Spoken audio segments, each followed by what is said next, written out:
Hello.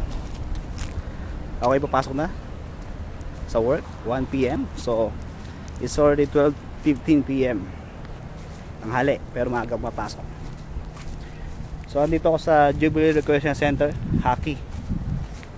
Pang ano lang, mga juniors.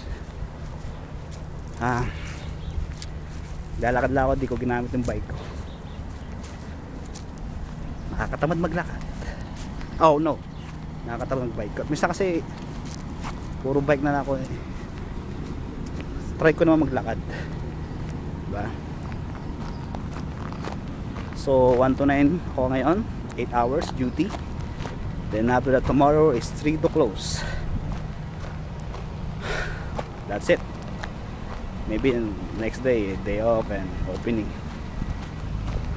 Naglalaro lang naman eh. Okay, andito ako sa paligid. Yan, ito yung yung baseball something, training. Kung saan pwede ka mag-train ng baseball. Yeah. So, andun yung trabaho ko. Malapit lang. Tawid lang. So about 10 minutes lang lakad. Eh kung gagapang ka, yung mga 1 oras ako makarating doon. Lakarin mo na lang. Pero pag bike, 5 minutes. Less than 5.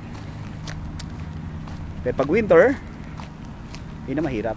Matindi yun. Kalaban mo snow. Hirap maglakad sa snow. So fall season ngayon. Lahat ng mga dahon nalalagas. See? Nalalagas na sila.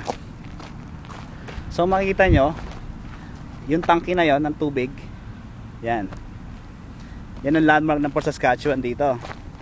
Pag sinerch yan sa Port Saskatchewan, Canada, yan ang makita nyo, yung ano na yan, landmark ng Port Saskatchewan. Sabi nun, malapit na kayo sa Nawasa. Sa tubig. Okay. So napagod ako sa kahawak na ito. Dadaan ako kung saan naglalaro ang mga bata. Skateboard or playground nila, skateboard and bike, mga extreme games. So ito yun. Yan, may helmet pa. Sa baba ako. Ito na yan ha, pakita ko sa inyo. Taas. Ito. Yan, dyan sila naglalaro.